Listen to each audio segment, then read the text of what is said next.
ഞാനും മോനും കൂടെ മുപ്പത്തോട്ട് പോകാനായിട്ട് വരുന്നതായിരിക്കും. ഇവിടെ ആൾക്കാർ കൂടി നിൽക്കുന്നു. അങ്ങനെ ഞങ്ങൾ ഇറങ്ങി നോക്കിയപ്പോഴത്തേക്ക്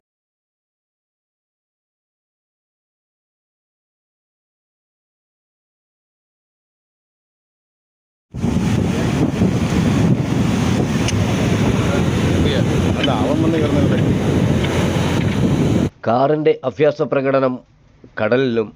ഇന്നലെ വൈകിട്ടോടെ ഒരു കാർ റോഡിൽ നിന്നും 50 മീറ്ററോളം കടന്ന് കടലിലേക്ക് ഇടിച്ചിറക്കാൻ ശ്രമിക്കവേ നാട്ടുകാർ ഇടപെടുകയും വിലക്കുകയും ചെയ്തു. സംഭവമറിഞ്ഞ് ഇരവിപുരം പോലീസ് സ്ഥലത്തെത്തി പൊതുജനത്തോടൊപ്പം കാർ റോഡിൽ കയറ്റാൻ ശ്രമിച്ചെങ്കിലും ഫലം വിഫലമായിരുന്നു. തുടർന്ന് ക്രെയിൻ ഉപയോഗിച്ചാണ് കാർ റോഡിലെത്തിച്ചത്. എന്നാൽ വലിയൊരു അപകടത്തിൽ നിന്നും രക്ഷപ്പെട്ട ആശ്വാസത്തിലാണ് യാത്രക്കാർ. ഇത്തരം സംഭവങ്ങൾ ഉണ്ടാക്കുന്നവർക്കെതിരെ കർശന നടപടി സ്വീകരിക്കുമെന്ന് ഇരവിപുരം പോലീസും അറിയിച്ചു.